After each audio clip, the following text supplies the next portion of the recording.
మీ business ను develop చేసుకోవాలి అనుకుంటున్నారా? మీ పరపతిని పెంచుకోవాలి అనుకుంటున్నారా? అయితే ఓకే టీవీ ద్వారా L band, Aston band ad, scrolling ad, ad with voice overs, logo bug, video ads ద్వారా మీ యాడ్స్ ను పబ్లిష్ చేసుకోండి. సంప్రదించవలసిన ఫోన్ నెంబర్ 8520917933. హాయ్ హలో అందరికీ నమస్తే, వెల్కమ్ టు ఓకే టీవీ. నేను మిస్ శ్రావ్య. ముందుగా ఓకే టీవీ ప్రేక్షకులందరికీ నమస్కారం. సో ముఖ్యంగా ఈ రోజు మనతో పాటు ఒక గెస్ట్ ఉన్నారు. స్పెసిఫిక్ గా ఒక రాజకీయ నాయకుడు గురించి మాట్లాడడానికి. రాజకీయ నాయకుడు ఎవరై ఉంటారు అంటే మన మల్కాజ్గిరి బీజేపీ ఎంపీ అభ్యర్థి ఈటెల రాజేందర్ గారు. సో ఎందుకు మరి మాట్లాడాలనుకుంటున్నాం శ్రావ్య అంటే, సో మొత్తం పూర్తిగా ఈ ఇంటర్వ్యూ చూస్తే మీకు అర్థమవుతుంది. అండ్ అలాగే మనతో పాటు ఈ విషయాలన్నీ కూడా పంచుకోవడానికి ఇమ్మడి సతీష్ గారు ఉన్నారు. సో ఒకప్పుడు ఈటెలకి అత్యంత సన్నిహితంగా ఉన్న ఆయన మరి అతని దగ్గర నుంచి బయటికి వచ్చేసి హుజరాబాద్ నుంచి నామినేషన్ వేసి ఇండిపెండెంట్ గా నించోవడం జరిగింది. ఒక హుజరాబాద్ లో ఒక బీసీ తరపున ఆయన నామినేషన్ వేసి నించోవడం జరిగింది. మొన్న కూడా అసెంబ్లీ ఎన్నికల్లో కంటెస్ట్ చేయడం జరిగింది. అయితే ఇప్పుడు మరి ఇంటర్వ్యూ మోటో ఏంటి, అసలు ఏం జరుగుతుంది అంటే ఈటెల రాజేందర్ గారి మైండ్ లో ఏముంది? ముఖ్యంగా మనము ఈ రోజు మార్నింగ్ కూడా మాట్లాడుకున్నాము. సో మరి మార్నింగ్ న్యూస్ లో కూడా రకరకాల మాట్లాడుకున్నాము. మల్కాజిగిరి కాన్స్టిట్యున్సీ నుంచి కూడా కొన్ని కంప్లైంట్స్ వస్తా ఉన్నాయి. అసలు ఈటెల రాజేందర్ గారికి బీజేపీ అంటే ప్రేమ ఉందా, మరి ఆయనకు ఎందుకు టికెట్ ఇవ్వడం జరిగింది, అసలు ఎప్పుడు కూడా జై శ్రీరామ్ అనే వ్యక్తి, ఒక కమ్యూనిస్ట్ భావాలు ఉన్నటువంటి వ్యక్తికి బీజేపీ టికెట్ ఏ రకంగా కేటాయించింది? సో ఈ విషయాలన్నీ కూడా పంచుకోవడానికి మనతో పాటు ఇమ్మడి సతీష్ గారు ఉన్నారు. సార్ నమస్తే అండి, ఎలా ఉన్నారు? సో అయిపోయిందా మీ అసెంబ్లీ? ఎలా అనిపించింది? ఫస్ట్ టైం అనుకుంటా మీరు ఇండిపెండెంట్ గా కంటెస్ట్ చేయడం. ఎందుకు ఆ డెసిషన్ ఎందుకు తీసుకున్నారు? అంటే అక్కడ నేను కూడా ఒక లీడర్ గా నాయకుడు ఎదగాలి. ఇంకోటి ఇక్కడ ఉన్న ఇప్పుడు అక్కడ ఇవరకు ఉన్న ఈటెల గారు అక్కడ ఏం చేయలేదు, ప్రజలకు అభివృద్ధి ఏం చేయలేదు, పనిచేస్తలేడు. మనం ప్రజలకు న్యాయం చేయాలి, మాలాంటి వాళ్ళు బయటకు వచ్చి పని చేయాలి అనే ఉద్దేశంతో. ఇంకోటి ఆయనే ఒకనొక స్పీచ్ లో చెప్పిండు, ఈసారి మళ్ళీ గెలిచేది నేనే అని చెప్పేసి అన్నాడు. ఇలాంటి వ్యక్తులు, మన పనిచేయని వ్యక్తులు ఇక్కడ గెలిచి ఉండి కూడా వేస్టే, అతను కూడా ఉడగొట్టాలి, మనం గెలవాలి అనే ఉద్దేశంతో. అయితే ఇక్కడ బ్రేక్ తీసుకుంటున్నా. హుజరాబాద్ ఎలక్షన్ అప్పుడు నేను కూడా తిరిగినా, బట్ అక్కడ ఈటెల రాజేందర్ అంటే ఒక క్రేజ్. హుజరాబాద్ లో చాలా డెవలప్ చేసిండు, డిగ్రీ కాలేజ్ కట్టిండు, 3 సార్లు ఆయన ఎమ్మెల్యే ఉన్నాడు, ఈసారి కూడా గెలుస్తాడు. సో రకరకాలుగా ఆయన ట్రాన్స్ లో చాలా మంది ఉన్నారు. ఈటెల రాజేందర్ ఒక మంచి గొప్ప లీడరు, లెజెండరీ లీడరు, సీఎం తర్వాత ఆయన సీఎం క్యాండిడేట్ అన్నంత విధంగా ఎలివేట్ అయ్యాడు. ఇప్పుడు మీరేమో అసలు ఈటెల రాజేందర్ గారు చేసింది ఏం లేదు హుజరాబాద్ కి అని చెప్పి మీరు అంటున్నారు. సో ఏ రకంగా చూడొచ్చు డిస్కషన్ అంటే? ఇప్పుడు అక్కడ ఈయన ఫైనాన్స్ మినిస్టర్ గా ఉండేది, తర్వాత ఆరోగ్య శాఖ మంత్రి ఉన్నారు. ఫైనాన్స్ మినిస్టర్ ఉన్న టైంలో ఈటెల రాజేందర్ గారు ఇన్నిసార్లు హుజరాబాద్ గెలిచిన తర్వాత హుజరాబాద్ ఒక అందంగా, హైదరాబాద్ కంటే అందంగా తీర్చిదిద్దాల్సిన వ్యవస్థ ఉండే పరిస్థితిలో డెవలప్ చేయలేదు. అక్కడ ఏమున్నా కూడా బీఆర్ఎస్ పార్టీ మీద ఉన్న వాళ్ళ గౌరవంతో, ప్రేమతో ఆ వచ్చిన రోడ్డు శాంక్షన్స్, ఆ డ్రైనేజీలు అవి ఎవరైనా చేస్తారు. మామూలు కార్పొరేట్ చేయాలి. హైదరాబాద్ లో ఇక్కడ చూస్తే పది గల్లీ అందంగా కనబడుతుంది. హుజరాబాద్ కూడా అందంగా తీర్చారు. ఒక ఫైనాన్స్ మినిస్టర్ ఇప్పుడు హరీష్ రావు గారు లేదా సిద్దిపేట ఎంత అందంగా చేసాడు, అట్లా కనిపిస్తుంది హుజరాబాద్ ఏమన్నా చెప్పుకోదగ్గట్టు ఉందా? రాష్ట్రంలో హుజరాబాద్ అందంగా ఉంది, మీరు అందరూ ఈటెల రాజేందర్ గారి నియోజకవర్గానికి వెళ్ళి చూడండి ఎంత అందంగా ఉందని కేసీఆర్ అని చెప్పిండు. ఫైనాన్స్ మినిస్టర్ కదా, ఆరోగ్య శాఖ మంత్రి ఉన్నప్పుడు, తర్వాత ఆర్థిక శాఖ మంత్రి ఉన్నప్పుడు, అంత పెద్ద మంత్రి హుజరాబాద్ ఏం డెవలప్ ఉన్నది? మధ్యలో ఫ్లైఓవర్ కట్టిండు. ఉన్న వ్యాపారస్తులు ఒకసారి అక్కడికి వెళ్ళి అడగండి ఆ వ్యాపారస్తులను, ఆ ఫ్లైఓవర్ వల్ల ఎన్ని వ్యాపారం దెబ్బతిందో, ఎంత ఇబ్బంది ఉందో చూడండి. అంటే మరి ఇప్పుడు ఈటెల రాజేందర్ గురించి మీకు మొత్తం తెలియకుండా మీరు ఆయనతో తిరిగిందా? ఫస్ట్ నుంచి కూడా ఈటెల ట్రాన్స్ లో మీరు కూడా ఉన్నారు, ఆయనకు సపోర్ట్ గా ఎన్నో ఉద్యమంలో పాల్గొన్నారు, సపోర్ట్ గా తిరుగుతూనే ఉన్నారు. సో ఇవన్నీ కూడా చేస్తున్నారు కదా, ఇప్పుడు ఎందుకు సడన్ గా ఇవన్నీ మాట్లాడుతున్నారు? సడన్ గా ఏం లేదు మేడం, ఈటెల రాజేందర్ గారి గురించి తెలియకనే కదా, ఫస్ట్ కూడా అన్ని తెలుసు. ఇప్పుడు ఏదైతే బై ఎలక్షన్ తర్వాత, బై ఎలక్షన్ వేరు, బై ఎలక్షన్ తర్వాత బీజేపీలో చేరి ఆయన మార్పు తీరు తర్వాత వేరు. ఎందుకంటే అప్పుడు ఈటెల రాజేందర్ వేరు, ఇప్పుడు అందుకే ఇక మాకు కూడా ఆయన అంటే విరక్తిగా వెళ్ళి పక్క జరిగింది. ఇప్పుడు మీరు అన్నారు ఇందాక, అప్పుడు ఈటెల రాజేందర్ గారు అంటే పార్టీ అక్కడ ఎవరు నాయకులు లేరు. బీఆర్ఎస్ లా కేసీఆర్ పెట్టిన వ్యక్తి ఈటెల రాజేందర్ గారు. ఈటెల రాజేందర్ గారు ఏం చేసినట్టే అక్కడ ఉన్న లీడర్ ఎవరిని ఎదగనీరు. అక్కడ ఒక్కటే ఈయన అనిపించేది, తర్వాత ఈయనకి అందరూ రావాలి, అయితేనే అప్పుడు ప్రేమతో అందరూ చెప్పుకునేది, రండి నాతో పని చేయండి, పదవులు ఇవ్వడం కానీ కొత్తగా వచ్చిన మనం అందరూ కొత్తగా వచ్చిన పదవులు ఇవ్వడం. ఇప్పుడు కొత్తగా నేను ఇమ్మడి సతీష్ అక్కడికి వెళ్ళినప్పుడు ఇచ్చిన ప్రియారిటీ పక్కన పెట్టుకుని నాతో ఉన్న ఏ విషయంలో చెప్పడం, ఏ విషయంలో పని చెప్పడం, నేను పని చేయడం, మా ఇద్దరి మధ్యలో మాకున్న సంబంధాలు. తర్వాత ఇప్పుడు ఈ బీజేపీ పార్టీకి వచ్చిన తర్వాత బై ఎలక్షన్ చేసాక లేదు కదా మనకు ఆ మర్యాద. మేము ఏమంటున్నాము, నేను అడిగే విషయం కూడా ఏంటంటే డబ్బు చెప్పినా పర్వాలేదు, పని చెప్పినా పర్వాలేదు, మర్యాద విలువ ఇస్తే చాలని అంటాం. నేను ఇంటికి వెళ్తే గెలిచిన తర్వాత ఆ మర్యాద విలువ కూడా మానేశాడు. ఇప్పుడు మేము ఓట్లు వేస్తే మేము కష్టపడితే గెలిచిన ఈటల రాజేందర్ వాళ్ళ సొంత కుటుంబం కానీ వాళ్ళ కొడుకు కూడా వచ్చి పని చేయలేక మా ఇల్లు అమ్మ నాన్న అందరిని వదిలిపెట్టుకొని అన్ని వదిలిపెట్టుకొని ఆయన వెంటే వండుకుంటా, ఆయన వెంబడి వండుకుంటా, తినపోయినా పని చేసినాం. బై ఎలక్షన్లలో అక్కడ హుజరాబాద్ మీకు చూస్తున్నాడు అంత పరిస్థితులలో అదొక తెలంగాణ ఉద్యమం కంటే ఎక్కువ. అప్పుడు అక్కడ ఎవరు లేకుండే, సర్పంచ్ లేడు, వార్డు మెంబర్ లేరు, కౌన్సిల్ లేరు, అందరూ బీఆర్ఎస్ పార్టీకి అమ్ముడు వేరే వ్యక్తులే. ఉన్న వ్యక్తులకు కీలకంగా ఎమ్మడి సతీష్ ఉన్నాడు, ఇంకా నాలాంటి వ్యక్తులు కొంతమంది ఉన్నారు. కొంతమంది జాని అని, జేకే అని, అఖిల్ అని కొంతమంది కీలకంగా పనిచేసింది. వాళ్ళ పరిస్థితి కూడా ఇప్పుడు ఎట్లా ఉందంటే ఘోరంగా ఉంది పరిస్థితి. ఆ బై ఎలక్షన్ లో అప్పుడు బీఆర్ఎస్ వాళ్ళు కొంచెం ఇబ్బందులు పెడతారు, ఈయన చెప్తే పట్టించుకోడు. అట్లీస్ట్ డబ్బు సహాయం కూడా చేయలేదు. డబ్బు కాదు అసలు మనుషులకి వస్తుంది కాదు, డబ్బు సహాయం ఎప్పుడు ఎక్కడ చేయలేదు. ఏ ఒక్క రోజు ఈటల రూపాయి అడగలేదు, అది డబ్బు ఇవ్వలేదు. ఈటల అంత ఈజీగా ఎవరికి డబ్బు ఇవ్వడు, డబ్బు ఇచ్చే వ్యక్తి కాదు, అంత ఈజీగా ఎవరికి ఇవ్వలేదు. పని చేస్తా అంటాడు, 4 సార్లు తిరగాలి, 5 సార్లు తిరగాలి, పని చేయడు. ఒక 5-6 పిఎల్ ఉంటారు, వాళ్ళు ఎవరెవరిని ఏం అడగాలో తెలియదు. వాళ్ళకి కూడా పాపం ఏం అర్థం కాదు, వీళ్ళకి చెప్తారు, వాళ్ళకి చెప్తారు, ఏమైనా చేసిలా అంటే వాళ్ళు చేయరు. ఈయన క్లారిటీ చెప్పాలి కదా, ఇక పలానా వ్యక్తికి పని చేయి, నీకు అప్ప చెప్తాను అని చెప్పాడు. పిలుస్తాడు, 5 చూడు అంటాడు. చైతన్య నరేష్ ఈ చూడు లేదు అంటాడు. వాళ్ళకి ఏందో క్లారిటీ తెలియదు, సార్ చెప్పింది కదా అని పక్క బస్కి వెళ్తారు, ఏందో తెలియదు. ఇట్లా 10-15 రోజులు తిప్పుతారు, వాళ్ళకి ఆస్ట్రేస్ అప్పుడు చెప్పుకుంటారు. మరి ఇప్పుడు ముఖ్యంగా అంటే మళ్ళీ మనం పాస్ట్ గురించి ప్రజెంట్ మాట్లాడాలంటే పాస్ట్ ఖచ్చితంగా మాట్లాడాలి. సో బీఆర్ఎస్ నుంచి ఈటల బయటికి వచ్చేసినప్పుడు అంటే పంపించేసిరో బయటకు వచ్చేసిరో దేని గురించి వచ్చిరో పక్కన పెడితే, ఈటల రాజేందర్ అనే ఒక వ్యక్తి ఆయన ఆలోచనలకు బీజేపీ పార్టీ అనేది కరెక్ట్ కాదు. ఎందుకంటే కమ్యూనిస్ట్ భావాలు ఉన్నటువంటి వ్యక్తి ఈటల రాజేందర్, ముఖ్యంగా నాస్తికుడు అని చెప్పి ఆయన గురించి తెలిసిన ప్రతి ఒక్కరు కూడా ఈ విషయం తెలుసు. మరి అటువంటిది బీజేపీలోకి రావడానికి కారణం ఏంది? వేరే ఆప్షన్ లేక గతి లేక ఆయన స్వార్థం కోసం వచ్చిందా? ఈయన ఆస్తులు కాపాడగలనుకో, అప్పుడు జమునా ఇజరీస్ ల్యాండ్ విషయంలో నిజమేనా? నిజమే కదా, జమునా ఓపెన్ విషయం కదా అది. ఎట్లా వచ్చింది మరి ల్యాండ్? ఇక ల్యాండ్ ఎట్లా వచ్చిందంటే అందుకే బయటకు పంపించేసి దాని కారణంతోనే గొడవ స్టార్ట్ అయింది కదా, దాని గొడవ స్టార్ట్ అయింది. ఇప్పుడు ఈ పదవి కాపాడుకోవాలి, ఈ ఆస్వాసాలు కాపాడుకోవాలి, వేరే ఆప్షన్ లేక వేరే దిక్కు లేక బీజేపీ పార్టీ చేయలేదు, బీజేపీ పార్టీకి వెళ్ళడం జరిగింది. అంటే ఇప్పుడు కాంగ్రెస్ కూడా అప్పటికి ఇంకా అధికారం లేదు కాబట్టి అప్పుడు కాంగ్రెస్ నాయకులు అంత దగ్గరికి వెళ్ళాడు. అంత దగ్గరికి వెళ్తే వాళ్ళు ఇచ్చిన సలహాలు, వాళ్ళు చెప్పే విధానం, కొంతమంది అన్న మాకే గతి లేదు, మాకే నిర్వాచన చేస్తామంటే అరే ఇక్కడ టిఆర్ఎస్ పార్టీ అన్న ఇబ్బంది పెడతాంది, కాంగ్రెస్ పార్టీ వాళ్ళు ఎవరు లేరు కానీ నేను దాచుకోనికి నేను బతకాలంటే నాకు బీజేపీ పార్టీ కరెక్ట్ అని బీజేపీ పార్టీకి వెళ్ళడం జరిగింది. బీజేపీ పార్టీకి వెళ్ళిన తర్వాత జేనీ కమిటీ చైర్మన్ ఇచ్చిండు, ఎంతమంది ఏం చేసిండు అందరు తెలుసు. ఆయన అసలు నేను చెప్పినట్టు అసలు మనిషిని నమ్మడు, ఫస్ట్ దేవుని నమ్మడు, ఓ రాయిని నమ్మడు, ఓ రప్పని నమ్మడు. అలాంటి వ్యక్తికి బీజేపీ పార్టీ ఎట్లా సెట్ అవుతుందని బీజేపీ పార్టీ వాళ్ళు గుర్తించారు.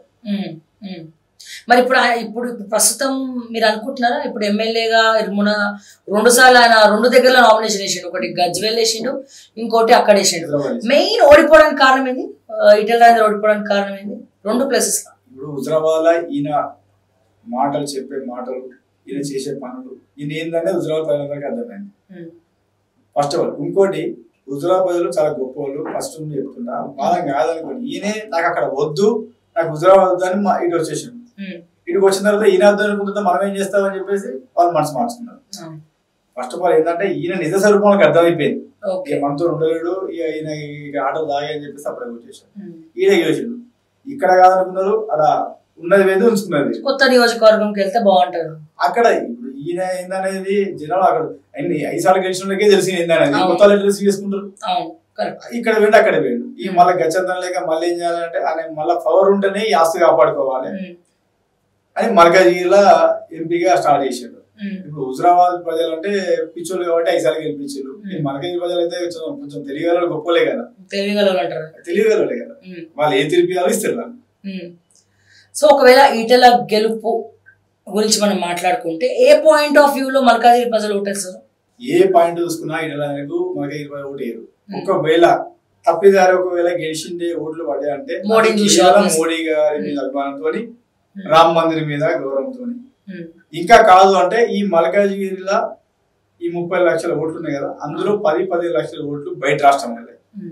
ఛత్తీస్గఢ్ కానీ, ఒరిస్సా కానీ, పక్క రాష్ట్రాలలో ఆల్రెడీ సెటిల్ అయిన ఓట్లు పడితే గా ఓట్లు తప్ప ఈయన ఏదో చెప్పుకుంటాను నేను నన్ను గుర్తుపడే వ్యక్తి చిన్నప్పుడు కొంచెం ముసలి దాకా నన్ను గుర్తుపెట్టుకుంటారు, నాకు ఆల్రెడీ 52% నీకే ఓటు పోవాలని చెప్పేసి అంటారు. ఇవన్నీ ఈయన కల్పించుకుని 51% ఓటింగ్ అయిపోయి ఉందా అనేది తెలవాలి. ఇప్పుడు అన్ని కల్పిత పాత్రలు ఎక్కువ ఈటల చెప్పేది వేరుంటుంది, చేసేది వేరుంటది. ఇప్పుడు ఈయన చెప్పుడు ఎందుకు, ఇంకో 4 రోజులు అయితే ప్రజలే నిర్ణయిస్తారు ఏంటనేది. ఇవన్నీ ఈటల ఒక టీం ఉంటది, వీళ్ళు ఫేక్ వార్త తయారు చేసుడు, ఈ ఫేక్ మోడల్ చెప్పుడు, సోషల్ మీడియా ఇవన్నీ 4 టీవీ ఛానల్ ఉంటాయి నాకు ఎప్పటి వీళ్ళు బయట చెప్పుడు. ఇవన్నీ ఈ మాట్లాడే బయటలు కూడా పబ్లిక్ ట్యాగ్ కూడా ఇవన్నీ కల్పిత పాత్రలే. వాళ్ళు స్కిప్ అవన్నీ నేనైతే ఉన్నా పని చేసినా నేను చేసిన వ్యక్తి కానీ చెప్తున్నా అన్ని స్కిప్ ఉంటాయి. 4 టీవీ ఛానల్స్ ఉంటాయి, అవే అన్ని బయట ఎక్కడ కూడా దొరకడు, చాలా మేనేజబుల్ ఉంటాడు బయట. చాలా ఎలా అంటే ఒక మంచి పర్సన్. ఇప్పుడు మీరు చూసినట్టయితే బీఆర్ఎస్ నుంచి ఈటెల బయటికి వచ్చిన సందర్భంలో అందరూ కేసీఆర్ తిట్టారు. ఉద్యమ నాయకుడిని కోల్పోయింది, ఉద్యమ నాయకుడిని బయటికి గెంటేసారు, వాడుకొని వదిలేసారు, రకరకాలుగా వచ్చినాయి. సో ఈటెల రాజేందర్ గురించి ఒక మాట ఇట్లా చెప్పినా కానీ ఎవరు నమ్మనటువంటి పరిస్థితులు అప్పుడు ఉండే. అప్పుడు ఎందుకు ఇట్లా క్రియేట్ అయింది అప్పుడు? ఎందుకంటే అంటే ఈయన బీసీలలో ఉన్న నాయకుడు, తర్వాత ఉద్యమం నడిపించిన నాయకుడు అని చెప్పేసి ఈయన మంచితనం అప్పటి వరకు బాగానే ఉండే. మేమే మేడం రాత్రి కేటీఆర్ డిపార్ట్మెంట్ పంపించాడు, కేసీఆర్ ఇతను అరెస్ట్ చేస్తారంటే మేము బట్టలు నింపుకొని పోయి రాత్రంతా గేట్ల కూడా పడుకున్నాం కదా, మేము కూడా బాధ్యులే కదా. అప్పుడు ఇటల ప్రవర్తన, ఇటల అట్లాంటి మార్పిడి అట్లా ఉండే. కానీ ఎప్పుడైతే బై ఎలక్షన్ గెలిచిండో అప్పటి నుండి మొత్తం చేంజ్ అయింది కదా. అప్పుడు అభిమానం, ఒక నాయకుడు అభిమానం ఇష్టం ఉండే. ఆ పార్టీకి బయటకు వచ్చిన తర్వాత ఈయన నిజ స్వరూపం కనబడ్డది. ఎవరిని ఎక్కడ ఉంచాలి, ఎవరిని ఎక్కడ తొక్కాలి, ఎవరిని ఎక్కడ పెట్టాలి, ఎవరికి ఏం చేయాలి, ఏం చేయదు అనేది అయిన తర్వాత ఆయనతో నుండి పక్క జరిగింది. మీ దృష్టిలో ఎప్పుడైతే బై ఎలక్షన్ అయిందో అప్పటి నుంచి అందరినీ పక్కన పెట్టేసారు, అహంకారం పెరిగిపోయింది ఈటెలకు అన్నారు కదా, అంతే అంటారా? సో బీజేపీకి ఈటెల పట్టినటువంటి అదృష్టమా దురదృష్టమా? అది బీజేపీ పార్టీ వాళ్ళు నిర్ణయించుకోవాలి.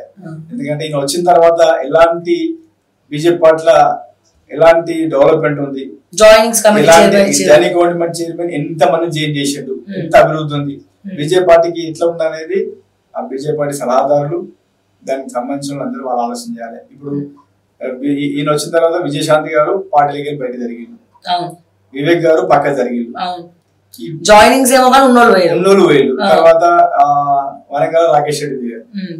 ఈయన నమ్ముకొని తీసుకొచ్చి నెంబడి వచ్చిన తులమ్మ గారు పోతూ ఒక పెద్ద మాట అయిపోయింది, నా ఉసురు రద్దు ఇడాలని చెప్పిపోయింది. మరి ఎంత మంచి గొప్పవాడైతే అర్థం, ఎందుకంటే ఒక ఆడబిడ్డ ఆమె ఉసురు పోసుకుని మంచిది కాదు కదా.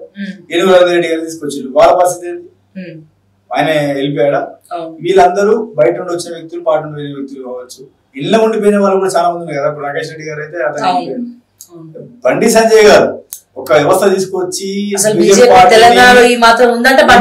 వచ్చింది బండి సంజయ్ గారే. ఆయన కూడా అనేక రకంగా బాధపడ్డాడు. కంప్లైంట్ ఇచ్చింది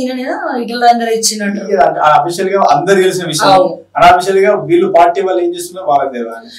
ధర్మపూరి అరవింద్ గారు వీళ్ళంతా నేను బై ఎలక్షన్ లా నేను అది ఉన్నప్పుడు వీళ్ళకి షెల్టర్ ఇచ్చి, వీళ్ళకు రూములు ఇచ్చి, వీళ్ళకి భోజనం పెట్టమంటే మేము చూసుకున్నాడు. వాళ్ళు దుప్పట్లు పట్టుకొచ్చి భోజనాలు, అంటే అరవింద్ గారు నేను లైవ్ లో చూసినా ఒక టిఫిన్ బాక్స్ పట్టుకొస్తాడు ఇప్పటికైనా బాక్స్. ఆయన సద్య తెచ్చుకుని తిని ఈటల కోసం పనిచేసిన వ్యక్తులు వాళ్ళకి ఎందుకు వ్యతిరేకమైన ఒక పాటలు పనిచేస్తున్నారు, ఎందుకు అది వాళ్ళ మధ్యలో ఎట్లా ఉన్నారని వాళ్ళకి తెలియాలి. అది ఇప్పుడు జనాలు తెలుసు, ఈటల రాగానే బీజేపీ పార్టీ ఎట్లా ఉందనేది జనాలు అందరూ తెలుసు. అంటే నాకు వచ్చినటువంటి సమాచారం వరకు నేను సీఎం క్యాండిడేట్ ని, నేను ఇక్కడ ఈ పార్టీలో ఎదగాలంటే పక్కన ఉన్నటువంటి బండి సంజయ్ తప్పియాలి, లేకపోతే ఎంపీఆర్ మీద సీనియర్ నాయకులు ఎవరైతే ఉన్నారో సో వాళ్ళందరినీ కూడా కొంచెం మెల్లమెల్లగా వాళ్ళ గ్రాఫ్ తగ్గించాలని. బీసీలలో బీసీకి సీఎం ఇస్తారు. కేసీఆర్ మీద కోపంతో మోడీ గారు ఏం చేశారంటే ఎస్సీ వాళ్ళకు దళితులు ఇస్తాను వేయలేదు, నేను బీసీని సీఎం వేస్తా అనే ఒక వార్త పట్టుకోవచ్చు.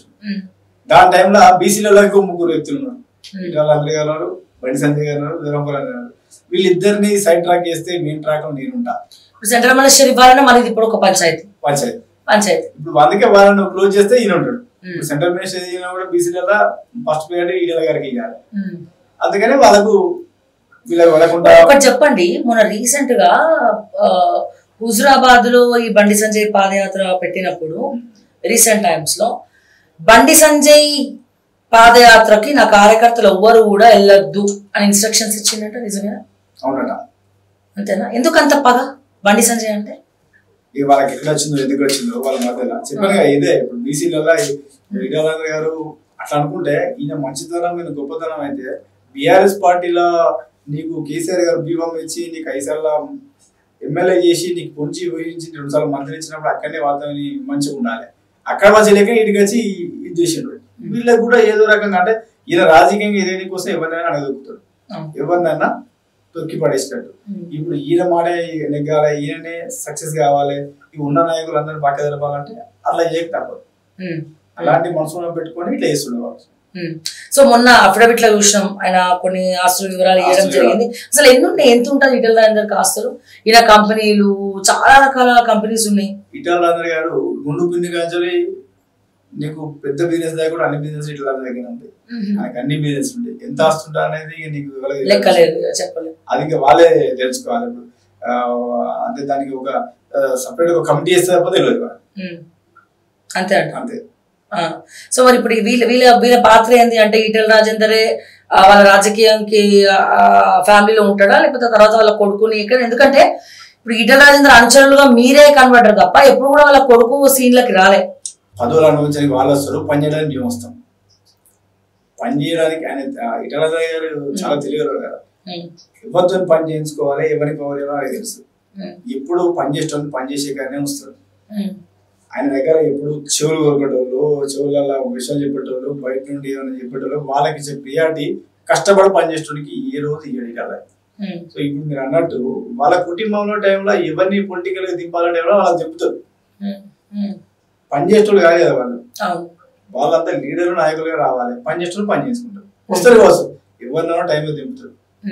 అదే ఇప్పుడు ఇంకోటి అంటే మీరు అడగచ్చా లేదా, మళ్ళీ ఉద్యమం అప్పుడు తెలంగాణ ఉద్యమం అప్పుడు వీళ్ళు మాటికి చెప్తా ఉన్నారు కేసీఆర్ కి హెల్ప్ చేసింది, ఫండింగ్ ఇచ్చింది ఈటల రాజేందర్, తర్వాత వంట వార్పు చేసి చాలా మందికి భోజనాలు పెట్టారు. అదంతా అంతా నిజమేనా?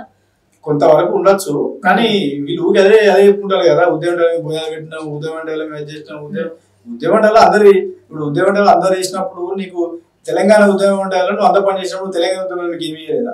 ఇన్ని కోట్ల ఆస్తి ఇచ్చింది, 2 సార్లు మంత్రి పదవి ఇచ్చింది, నీకు లెక్కలైన భూముల్ని, నువ్వు కొమలాపూర్లో గ్రామాలు ఉండడం, ఈరోజు హైదరాబాద్ ఒక తెలంగాణలో కానీ పక్క రాష్ట్రాల్లో కానీ ఇటాలంటే పేరు గౌరవం ఇచ్చింది. నువ్వు ఎప్పుడో ఇంత బుక్కెడు భూమి పెట్టి ఊకే పెట్టినా అంటే తిన్నోడు ఊకున్నాడా? తిన్నోడు అంతకంటే ఎక్కువ నాకు ఇయ్యలేదా? ఇది ఫస్ట్ ఆఫ్ ఆల్ తెలంగాణ ప్రజలు గుర్తుపెట్టుకోవాల్సిన ఇది. ఎప్పుడో నువ్వు ఏ టైంలో ఏవో చేసి నువ్వు అట్టిగా చేసినా దానికి డబల్ త్రిబుల్ అబ్దే ఉందా లేదా? నువ్వు పెట్టినవో లేదో ఎవరు తెలియదు. అప్పుడు చెప్తున్నాయి వింటారు అంతే. ఈటల రాజేందర్ గారు ఉదయం ఏం పెట్టినా అవన్నీ అడిగితే నీకు తెలుసా అని చూసినావా అంటాడు. నువ్వు ఎవరిని పెట్టినావు, ఏం పెట్టినావు, నేను నమ్ముకున్నా. మరి అంతగానో పెట్టినప్పుడు ఇదే ప్రజలు కాపాడాలి కానీ ఇంతగానో నువ్వు పెట్టినప్పుడు హుజురాబాద్ లా నీ గజ్వేల్ ఓటమి ఎందుకు వస్తాడు? నువ్వు ఎందుకు ఇంత ఇబ్బంది పడుతున్నావు? జనాలు గుర్తుపెట్టుకుంటారు కదా, ఈయన పెట్టింది ఏముందో కానీ చెప్పేది ఎక్కువైపోతాను అంతే. ఇది చెప్పే మాటలు ఎక్కువ ఉంటాయి ఈటల రాజేందర్ గారి. జనాలను మైండ్ మార్చనీకే ఉంటది.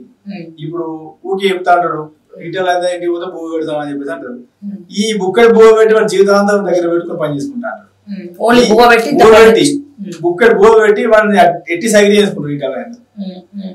ఇప్పుడు ఈ భూ కూడా అప్పుడు ఏదో టిఆర్ఎస్ ప్రభుత్వం నీకు ఈ ఆస్తుపాస్తులు కోట్లు ఆస్తున్నాయి కాబట్టి వచ్చే అవాల డబ్బు ఎవరో గొప్ప వాళ్ళు పెద్ద వాళ్ళు సరే సంవత్సరానికి ఇంత బియ్యం నేనేస్తా, సంవత్సరం జరిపి బియ్యం నేనేస్తా, సంవత్సరం జరిపి ఎంత స్టాక్ నేను పెడతా అంటే వాళ్ళు పెడతా. ఈయన పెట్టే దానికి ఇంటికి వస్తే ఇంటికైతే ఎవరైనా పెడతారు, ఆయన ప్రతి వాళ్ళు పెడతారు ఏం చెప్పుకుంటారు. ఇంకోళ్ళు చెప్పు ప్రతి లీడర్ ప్రతి నాయకుడిగా పోయి పెడతారు. ఈయన ఇంకా దాన్ని ఎక్స్ప్లోర్ చేసుకుని చెప్పుకుంటారు వాళ్ళు చెప్పారు. ఓపెన్ గా చెప్తారా ఏది అడిగినా? ఓపెన్ గా లేకపోతే ఇంకేమైనా మీ సీక్రెట్స్ ఇంకేమైనా ఉంటే వాళ్ళ లింక్స్ బయటకు వస్తాయని భయపడతారు? అట్లేం లేదు. ఈటల అనే వ్యక్తి నేను ఫస్ట్ కూడా చెప్తున్నా, ఆయన నా మీద అటాక్ చేయించినా, గొడవ పెట్టించినా, చేపించినా ఇంతవరకు అయితే ఆ పని చేయలేదు. చేపిస్తే కావచ్చు, చేపించినా కూడా దేనికైనా చేపిస్తారు కావచ్చు. ఏం చేసినా కూడా ప్రజలకు న్యాయం జరగాలి. ఆయన అమాయకత్వం లోపల ఉన్న నిజస్వరూపం పదివేలని చెప్తున్నా. అంటే బోలా అయితే కాదు, బోలా అయితే కాదు, పైకి ఒకటి లోపల ఒకటి ఉంటారు. అది 100%. ఈటల వ్యక్తి లోపల ఉండే నిజస్వరూపం వేరు, బయటికి జనాలు చూసేది వేరు. మనం ఎంత గెలికి ట్రై చేసినా అది బయటికి రాదు. ఈటల రాజేందర్ది మొత్తం డ్రామా, ఆయన కేసీఆర్ కోవట్ అనేది హుజురాబాద్ ఎలక్షన్ అప్పటి నుంచి కూడా ప్రతి ఒక్కరికి డౌటే. కానీ ఎప్పుడైతే ఈటల రాజేందర్ బీజేపీలోకి వచ్చి విజయశాంతిని పంపించి, వివేక్ని పంపించి, బండి సంజయ్ మీద అక్కడ కేంద్రంలో కంప్లైంట్ ఇచ్చి ఇవన్నీ కూడా చేసుకుంటూ, అంటే ఎవరెవరైతే కేసీఆర్కి పడని వాళ్ళు ఉన్నారో ఆ కేసీఆర్ పడని వాళ్ళు మాత్రమే బీజేపీలోకి వెళ్ళి బయటికి ఎందుకు వచ్చారు, మిగతా వాళ్ళు అట్లనే ఉన్నారు కదా. సో ఇదంతా కూడా ఈటల రాజేందర్ తోటి డ్రామా ప్లే చేసిండా కేసీఆర్. ఇప్పటికి కూడా చాలా డౌట్స్, మన అసెంబ్లీలో కేటీఆర్ని హక్ చేసుకోవడము, సో ఇవన్నీ కూడా చూస్తుంటాయి. అంత పెద్ద ఎత్తున గొడవ చేసి నిరాహార దీక్షలు చేసి మరి బయట ఈటల రాజేందర్ కూర్చొని గొడవ చేసి నన్ను మోసం చేసిండు కేసీఆర్ అన్న వ్యక్తి. సో ఎవరెవరికైతే కేసీఆర్ అయితే నచ్చదో గిట్టదో, బండి సంజయ్తో సహా, బండి సంజయ్ కావచ్చు, విజయశాంతి కావచ్చు, వివేక్ కావచ్చు, ఇక జాయినింగ్ సెక్రటరీగా అందరినీ జాయిన్ చేసుకుంటా అని చెప్పి పార్టీలకు వెళ్ళి తరిమేసాడు. సో ఈ ప్రక్రియ జరుగుతున్నటువంటి సందర్భంలో ప్రజలందరూ కూడా ఈయన కేసీఆర్ కోవట్ అనేది విపరీతంగా ట్రోల్ వచ్చింది. ఆ ట్రోల్ వల్లనే ముఖ్యంగా హుజురాబాద్ లో ఓడిపోవడానికి కూడా ఒక కారణం. సో చెప్పండి, స్ట్రైట్ గా చెప్పండి మా వ్యూవర్షిప్, నిజమేనా నేను చెప్పింది? అంటే ఇప్పుడు వాళ్ళ మధ్యలో ఏమున్నది అనేది కరెక్ట్ కన్ఫర్మ్ గా నాకే తెలియదు. కానీ అంటే ఎందుకు తెలియదు అంటే ఈటల రాజేందర్ గారు ఏదైనా సీక్రెట్ విషయాలు మాట్లాడేటప్పుడు, కొన్ని పర్సనల్ విషయాలు మాట్లాడేటప్పుడు ఎవరు నుంచాడు, ఒకటే రూమ్ లో పోతాడు, ఎవరిదో ఒక ఫోన్ తీసుకొని ఆయన ఫోన్ లో మాట్లాడు, వేరే వాళ్ళ ఫోన్ తీసుకొని మాట్లాడుతూ అంటాడు. వాళ్ళ మధ్యలో ఏం జరిగింది, ఏదైనా పోయేటప్పుడు ఒకటే టర్న్ వెళ్తాడు. ఇప్పుడు గతంలో కూడా ఒకడే పోతాడు, గన్మెన్ లేకుండా పోతున్నాను అని వార్తలు వచ్చినాయి. దాన్ని చూసే కేటీఆర్ గారు, హరీష్ రావు గారు, కేసీఆర్ గారు కూడా వాళ్ళకి డౌట్ వచ్చి ఇన్ని స్టెప్ తీసుకున్నారు. కానీ ఇంతవరకు ఏందనేది నిజంగా చూస్తే కొన్ని మాట్లాడుకుంటే కొన్ని చూస్తే నిజాలు అనిపిస్తాయి. ఎందుకంటే ఇప్పుడు వారు కూడా ఈటల రాజేందర్ కేసీఆర్ అనే వ్యక్తిని ఒక మాట అనలేదు, కేటీఆర్ గారిని విమర్శించలేదు. ఇప్పుడు ఇంతమంది బీజేపీ పార్టీలో ప్రతి ఒక్కరు బీజేపీ పార్టీ వాళ్ళు సీరియస్ గా కొట్లాడి లిక్కర్ స్కామ్ లా కవిత అరెస్ట్ చేయాలని ఇంతమంది ఫైట్ చేసి ప్రతి ఒక్కరు ఫైట్ చేసి ధర్నాలు చేసి ఇంత చేసినా కూడా ఈటల రాజేందర్ అనే వ్యక్తి ఒక్క రోజు కూడా కవితను అరెస్ట్ చేయాలని ఒక మాట మాట్లాడలేదు. బీజేపీ పార్టీ సిద్ధాంతాలు, బీజేపీ పార్టీ వైఖరి ఎప్పుడైతే బీఆర్ఎస్ మీద కొట్లాడుతున్నాయో ఈయన ఏ ఒక్క రోజు కూడా మాట్లాడలేదు, చేయలేదు. అట్లానే బీఆర్ఎస్ పార్టీలో ఎవరిని ఒక మాట అనలేదు. కేసీఆర్ ఇంత ఇబ్బంది పెట్టి ఇప్పుడు ఇంతగానే ఇబ్బంది పెట్టినా కూడా ఒక్కరోజు ఒక మాట అనలేదు. వాళ్ళు కూడా ఈటల రాజేందర్ ఒక మాట అనలేదు. అంటే వీళ్ళ మధ్యలో ఎట్లుందనేది జనాలకు తెలియాలి. ఇప్పుడు మనం జనాలకు మనం ఇది అదని చెప్పేసి అంత చెప్పేంత అవసరం లేదు. వాళ్ళకి అన్ని తెలుసు, ఏ టైంలో ఏం చేయాలో వాళ్ళు చేస్తారు. ఈటల రాజేందర్ కరెక్ట్ కర్ర కాల్చి వాత పెట్టే టైం వచ్చినప్పుడు పెడతారు. ఇప్పుడు హుజురాబాద్ పెడితేనే ఇక్కడికి వచ్చేసింది. అంటే ఇప్పుడు హుజురాబాద్ లో ఆయనకు అసలు పేరే లేదు, ఆడ నించుంటే కూడా ముఖం చెల్లదనా వీడికి. ఇప్పుడు మల్కాజిరి కొత్తగా ఎంపీ స్థానం మల్కాజిరే కావాలి నాకు అని పట్టుకొని మురళీధర్ రావు కూడా పక్కకు తప్పించి ఈయన ఉన్నాడు ఇక్కడ. హుజురాబాద్ ప్రజలు ఎల్లగొడితే ఏం చేయాలో అర్థం కాక ఇటు ఖచ్చిపడ్డాడు. ఇప్పుడు బీఆర్ఎస్ పార్టీలో ఎల్లగొడితే బీజేపీ పార్టీకి ఎట్లా వేయండో, హుజురాబాద్ ఎల్లగొడితే అక్కడికి నాకు ఆడికి వెళ్తే నాకు ముఖం లేదు, నేను అక్కడ ముఖం చూసుకోలేను, నా పరిస్థితి రాజకీయంగా నేను క్లోజ్ అయిపోయినా, నేను ఏం చేయాలో అర్థం కాక అని వీటికి వచ్చి ఇక్కడ ఎంపీగా స్టార్ట్ చేసింది. ఇక ఇది మల్కాజిగిరి ప్రజలు నిర్ణయించుకోవాలి. ఇప్పుడు వాళ్ళకే నచ్చక 5 సార్లు గెలిచి ఇంత కడుపులో కడుపు పెట్టుకొని ప్రేమగా ఉన్న వ్యక్తి, ఇంట్లో మనిషి, భోజనాలు పెట్టిన వ్యక్తిని ఎలగొట్టిన అంటే ఈ వ్యక్తి ఎలా అంటాడు అనేది ఈ మల్కాజిగిరి ప్రజలు మొత్తం ఒక్కసారి ఆలోచన చేసుకోవాలి. అండ్ నో డౌట్ ముఖ్యంగా మోడీ ఒక లెజెండరీ పర్సన్. బీజేపీ ఒక పార్టీ అయితే మోడీని చూసే మోడీ వేవ్ లో ఓట్లేసే వాళ్ళు చాలా మంది ఉన్నారు. సో అంత మంచి ఒక లెజెండరీ పర్సన్ ఈటల రాజేందర్ లాంటి ఒక వ్యక్తిని నమ్మి అంత ఈజీగా టికెట్ ఇచ్చి నువ్వు నించో అంటే ప్రజలు అంత ఈజీగా ఇక్కడ ఓట్లేయడం. ఓకే, నేను ఏమంటున్నా అంటే ఒకవేళ ఇప్పుడు మల్కాజిగిరిలో ఈటల రాజేందర్ గారికి ఓట్లు వేస్తే కూడా కేవలం మోడీ గారి ముఖం చూసే, రామ్ మందిర్ ఆ ఒక్క ముఖం చూసే మల్కాజిగిరి ప్రజలారా మీరు ఒకటే గుర్తుపెట్టుకోవాలి. మీరు కనుక ఓటేయాలనుకుంటే మోడీ గారికి ఓటేద్దాం అనుకుంటే కూడా ఇక్కడ ఉండేది ఈటల రాజేందర్ గారు, మోడీ గారు వచ్చి పనిచేయరు. కాబట్టి మీ ప్రాంతంలో మీకు నచ్చిన వ్యక్తి మీ ఇంటికి వచ్చి పనిచేసిన నాయకుడిని గుర్తుంచి ఓటేయండి. ఈటల రాజేందర్ మాయ మాటలు నమ్మకండి. ఇక్కడ స్పెసిఫిక్ గా మీరు ఎందుకు చెప్తున్నారు మల్కాజిగిరి ఓటర్స్ కి క్లియర్ గా చెప్పండి, మల్కాజిగిరి ప్రజలు ఓట్లేదు ఈటల రాజేందర్. ఎందుకంటే హుజురాబాద్ ప్రజలు మేము అందరం డిసైడ్ చేసుకున్నాం, మాకు 5 ఏళ్ళు మాత్రం ఉన్నా కూడా మాకు ఎవరికి పని చేయని వ్యక్తి ఈటల రాజేందర్ వ్యక్తి. కాబట్టి మల్కాజిగిరి ప్రజలు కూడా మీరు గుర్తుపెట్టుకోండి. ఇప్పుడు మీకోసము ఆయన ఓట్ల కోసం ఆయన ఎంపీ గెలవడం కోసం మీ ఇంటికి వస్తుండు. లేకపోతే 2 సార్ల మంత్రి అయిన ఈటల రాజేందర్ గారు కనీసం మల్కాజ్గిరిలో ఒకరి ఉప్పు కూడా పెట్టలేదు, ఒకరి ఇంటికి కూడా పోలేదు.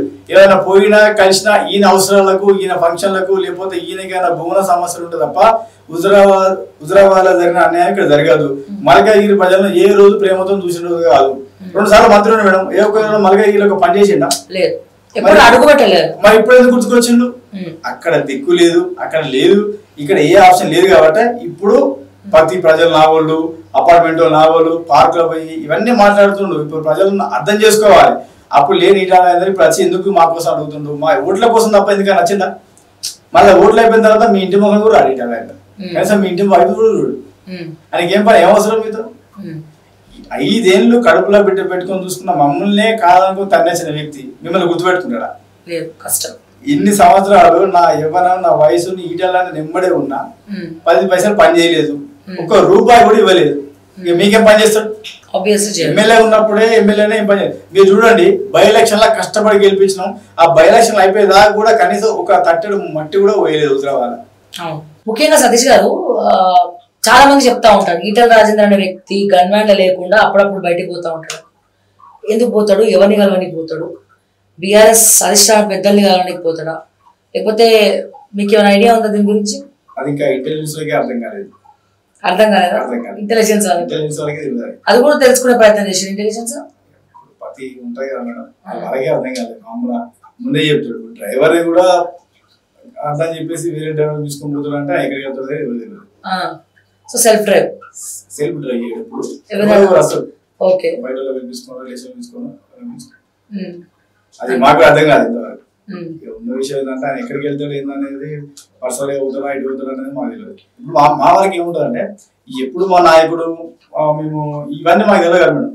ఈ సీక్రెట్ ట్రావెల్ చేసినా కూడా మనం ఏముంటుంది అంటే మా నియోజకవర్గం ఏం చేస్తాడు, మాకు ఇంకేం పనులు కావాలి, మా ప్రజలకి ఎలాంటి సమస్యలు ఉన్నాయి మాకు చెప్పేదంతా కూడా మనకు సిమెంట్ బత్తాలి, మనకి బోర్లు మనకి అజ్జాయి, ఈ అబ్బాయికి ఇది కావాలి అజ్జాయి, హాస్పిటల్ పని. మేము ఇప్పుడు ఈ పనిలో ఉంటాం.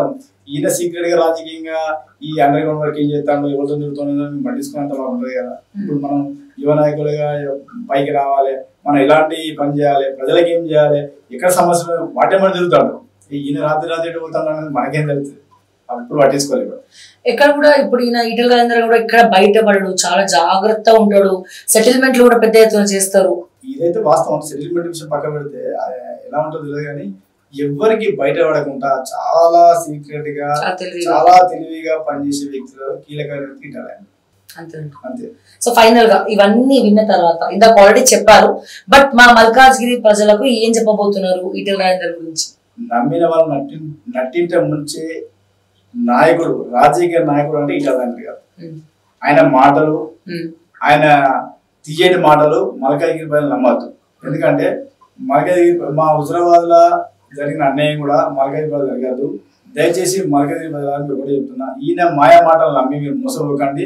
మీరు మోడీ మీద నమ్మకంతో, మోడీ మీద గౌరవంతో ఓటేస్తే మోడీ గారు వచ్చి ఇక్కడ పనిచేయరు. కాబట్టి దయచేసి మీ ప్రాంతంలో మీ పనిచేసే నాయకులను గుర్తుపెట్టండి. మీకు ఏమైనా సమస్య బాధ ఉంటే మీకు వచ్చి పనిచేసే నాయకులను గెలిపించుకోండి. కానీ ఈ తీయని మాటలు, ఈ కలగబడి మాటలు, ఈటల మాటలు నమ్మి మీరు మోసపోకండి. దయచేసి మీరు మరీ చెప్తున్నా. నేను కూడా ఈ డోర్ టు డోర్ మల్కాజ్గిరి ప్రజలకు నేను వచ్చి చెప్పే విషయం ఉంది. ఇప్పుడు హుజరాబాద్ కూడా ఈయన బాధ్యులు, ఈయన మోసమైన వ్యక్తులు, ఈయనతో ఈయన నమ్ముకున్న వ్యక్తులు అందరూ వస్తారు, అందరూ మల్కాజ్గిరిలో పనిచేస్తారు. ఈయన మాయ మాటలు నమ్మకండి. అంటే ఇప్పుడు ఇదంతా చేయాల్సిన అవసరం మీకు ఏంది? ఈటల రాజేందర్ మీద కోపమా లేకపోతే మల్కాజ్గిరి ప్రజల మీద? మల్కాజ్గిరి ప్రజల మీద ప్రేమ అనురాగం. నేను ఎక్కువ ఉండదు కూడా మల్కాజ్గిరినే, మా సర్కిల్ అంతా మల్కాజ్గిరిలో ఉంది. కాబట్టి ఈయన మేము నమ్మి మోసపోయినట్టు ఇంకో నమ్మి మోసపోతాం. మా ఆయన మీద పెద్ద శత్రుత్వం కాదు ఏమి కాదు. కానీ ఈయన మాటలు, ఈ తీయటి మాటలు, ఈ తినవలసిన కత్తి ఈటల రాజేందర్, అలాంటి మాటలు మల్కాజ్గిరి మీ అంటే నమ్మి మోసపోయి ఇన్ని రోజుల తర్వాత తెలుసుకొని బయటకు వచ్చినాం. మీరు కూడా అర్థం చేసుకొని మంచి నాయకుడిని, మంచి లీడర్ని ఎంచుకోవాలని కోరుకుంటున్నాను. సతీష్ గారు, thank you so much. So మా ఛానల్ ద్వారా మల్కాజ్గిరి ప్రజలకు చాలా విషయాలు అయితే మీరు చెప్పడం జరిగింది. ఇంకా చాలా ఉన్నాయి, చెప్పే కూడా ఉన్నాయని చెప్పారు. సో నెక్స్ట్ ఇంకొక ఎపిసోడ్ లో మనం కలుద్దాం. ఎస్, అంటిల్ దెన్ నేను మీ శ్రావ్య. జై తెలంగాణ, జై హింద్.